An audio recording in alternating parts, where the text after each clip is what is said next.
and welcome to the Superpowered Love reading vlog tour thing. Today I'm excited because I'm going to read from the first book. I'm doing a different one at every stop. Even though this whole tour is technically in honor of book number 8, which is The Takedown, which came out on the 6th from Lucid. Information is in the post somewhere. I don't know. But I'm going to read from Equilibrium, which was book 1, and it was written a while ago, so much so that it's just one of those things where all authors, when you look back on something you wrote, especially if it was over 5 years ago, you can't help but face palm a little, but also it's kind of fun. So, there's that.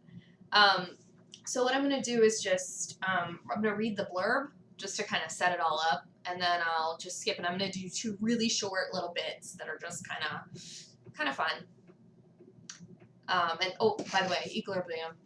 It's actually the cover that goes on the box set, and these are the notebooks in the giveaway too. So be sure and enter the giveaway also in the blog post somewhere. So, Equilibrium. Econ student Hanson Marks has been hot for Sam McLeod since they first bonded over their secret superpowers. Literally hot, since Hanson can produce fire from thin air. But soccer star Sam was always covered in girls, so Hanson kept his attraction in the closet and convinced himself that best friends was better than nothing. When Sam's electrical powers freak out in public, Hanson has a sinking feeling they're spotted by unfriendly eyes. While dealing with the fallout, Sam's emotional dependency on Hanson forces their mutual attraction to the surface. Even after they give in, Hanson is afraid to admit he's in love. Sam doesn't really like guys, he's just feeling vulnerable, right? Just as their nights are heating up, it becomes clear Sam's electrical explosion was seen, and now someone has it in for both of them. They'll have to save each other, both from the haters and their own fears, if they want to maintain equilibrium. So in the first little bit here, a lot of times just to calm Sam down, especially after his powers freak out and he blows something up or whatever. This is the one right after they think that they've been spotted by a sleeper, someone without superpowers, who didn't seem too happy about it. What they do is they go home and they watch movies and drink beer and just hang out because they're like, that's just kind of how they bro out. So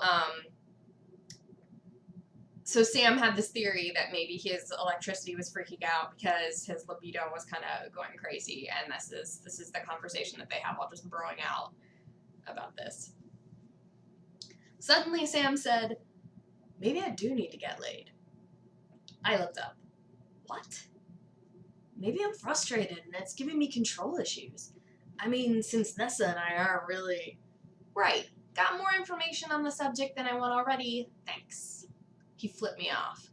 Can't all be monks and philosophers, Hanson. Us lowly mortals need love. I made a face. Is this another of your weird vegan myths? When was your last date? Only then did I realize I'd just stepped in it. Not a lot of options in this town. Give me a break. There's a whole university. Nash Equilibrium's a cast iron bitch. He stared. I said, sorry. Nerd moment. Yeah? He grinned and turned to face me, shoving more popcorn into his mouth. So explain, smart guy. I rolled my eyes, but there was no point. He knew I couldn't resist. You see a beautiful mind? He shook his head. No. Well, they kind of fucked it up anyhow. The idea is that everyone has a strategy to achieve a certain goal. In the movie, he's in a bar with a bunch of guys, and there are a bunch of women nearby. One of them, the women, is super hot, and the others are average. If all the guys go after the super hot woman, then most of them will end up with nothing. No woman would want to be their second choice. But if they all know the strategies of the others, it becomes obvious that it'd be smarter for the guys who, by the way, they don't have any immediate advantage over each other, to hit on the average women instead. That way, they score, even if it's not with the hottest woman. They all end up with something. Okay, but what if the women aren't interested? Yeah, Nash was kind of a dick, so the movie doesn't really go there. Anyhow, that'd get into the whole series thing, and it's beyond the scope of the example. The point is that when everyone's strategies are in a place where it doesn't benefit anyone to change them, you have equilibrium. And if you think about it, most relationships happen that way. You bet on the horse most likely to win for you, not necessarily the one you really wanted to bet on at first. He furrowed his brow, but not out of confusion. So how is doing nothing even a strategy? Well, that's what I mean. If I wanted to, I'd have to go for someone likely to go for me. All relationships are in Nash equilibrium, really. Good or bad, people stay in them because it's the best option available to both of them. Risk versus reward sucks on any move they can make. They keep what they have because otherwise they lose everything. But I can't be bothered to live like that. It's not even game theory, it's just no game. He laughed. You got game? Rhonda was all over you last, Saturday? Like I say, I'm not about letting the equilibrium dictate taste. She's cute. Super cute. And hey, after this conversation, let's do each other's hair and paint our fingernails. You into someone else? My heart convulsed unpleasantly. No. Who is it? Come on. Even if you're a snob, you could still get laid. You're either dead, a monk, or your hand is worn to shit. I've known you forever, and you never, ever date. I tried not to smile, but failed. Okay, fine. He blew upward so his bangs flew out of his face. Pretend for a second you have sinful thoughts like the rest of us. You don't think there's something to this frustration theory? No. I paused, thinking of all those all too recent teenage years of misery, not to mention chasing away the current crop of really, really sinful thoughts. Hell, I kind of felt like I was going to burn myself down right then. Well, maybe. But even if you're getting another power surge, it's not going to be like puberty all over again. Your body's, grown up already, so it can't be that bad. Plus, implying causality is always a bad idea. I hate to break your heart, but just because you think the world revolves around your dick doesn't mean it actually does. Try telling him that. He helpfully indicated the object in question with both hands. I tried not to look, but what can you do? It was a great cock, too. Wait, did you just say him? He practically choked. I feigned disgust. Not hard, since I was already grimacing. Change the subject, or I'll have to kill you. Mrs. Pendergast is old, but I think she'd notice a fresh grave out back next time she's watering her daisies. More cackling, but hell, I didn't even mind. I couldn't help remembering that look of shock and fear and guilt he'd worn just a few hours ago, and be grateful for anything else, even if it was just him screwing with me. I'm a nice guy that way. So there's that little section, which is Hansen being a huge nerd, and also why the book is called Equilibrium. Which came about, incidentally, because my husband was taking a class on game theory, and I was super interested in Nash equilibrium, so that's fun. So here's the second little bit, and this is like another time after they have a kind of like confrontation, sort of, and they're again chilling out, watching movies, broing out. He wandered out to piss, that's Sam, and stopped by the fridge on his way back. He handed me a beer and threw himself at the couch, but not on his side. Right next to me, as in his thigh was touching mine. Excuse me, my leg's falling asleep. Ooh, okay.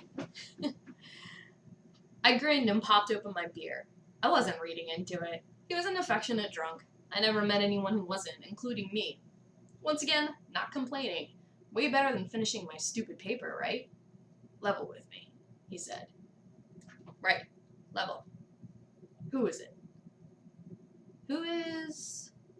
It's a guy, right? I nearly choked on my beer.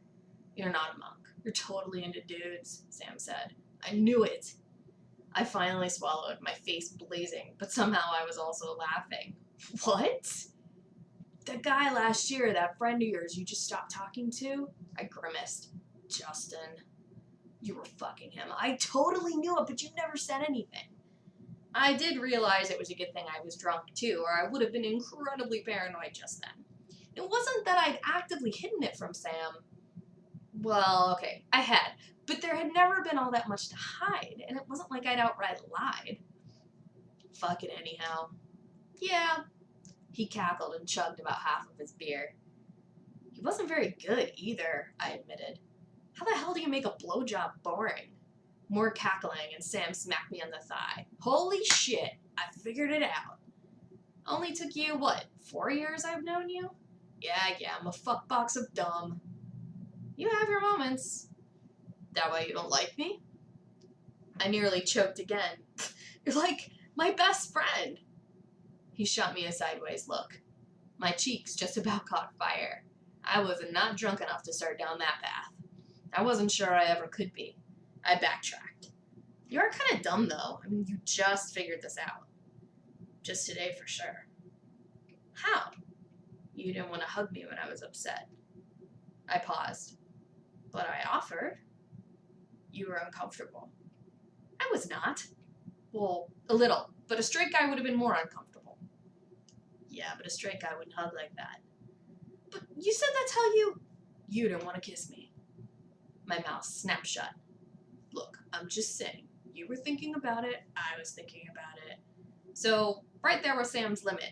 Half a bottle of wine and a six-pack. Got it. Sam, I love you, man. But you know that. But you're fucked up.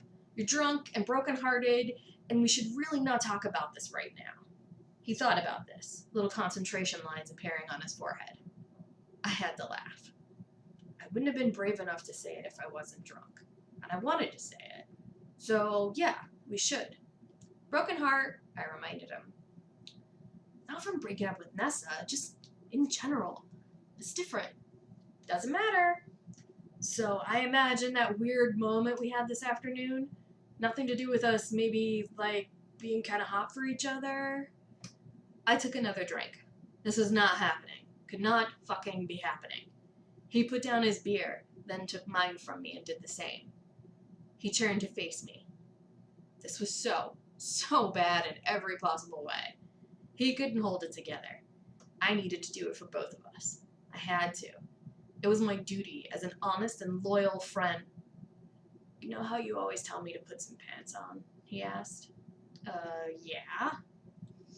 I started doing that shit on purpose after the first time. It got me hard that you even noticed. My mouth fell open. Not that it was a special accomplishment to get him hard, but that's why I fuck with you all the time too, he said.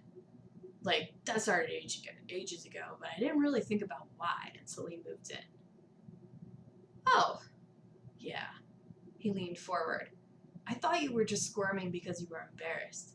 But dude, today... So busted. I knew he'd felt it. I knew it. I closed my eyes. Jesus, Hanson, I get it now. He put his hand on my face, and I sighed, leaned into it, and practically purred. It felt so good. Come on, just kiss me. I opened my eyes. This is not fair. He paused, his face just inches from mine. He narrowed his dark eyes. His chest rose and fell, pressed against my arm tight. Fuck, the smell of him was unbelievable. My head was spinning with it. I said, not fair to you. You're not the boss of me. He grinned. I'd probably known it was over long before that, but that was the moment I gave up. And that's where I'll leave it for there. What follows is couch fun. So that's Equilibrium, and it's super nerdy, cranky vegan boy narrating.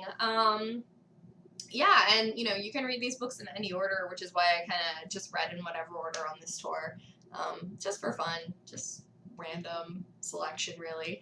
But there are free reads too, and there's 2 that come after Equilibrium that if you want to sample kind of the books and get a feeling for them, they're from Sam's point of view instead of Hanson's. There's a few for some of the other books in this series too. So check out my free reads page if you're interested in those. Otherwise, don't forget to enter the Superpowered Love Box giveaway. That looked kind of rude when I was pointing down. I'm pointing at the blog, not myself, by the way. Which, like I said, notebooks. There's going to be a Willoughby Spit t-shirt, which is a Riot Boy thing, which is book 2. And some books and some swag and stuff like that. And please check out the takedown, Superpowered Love number 8. Thanks a lot.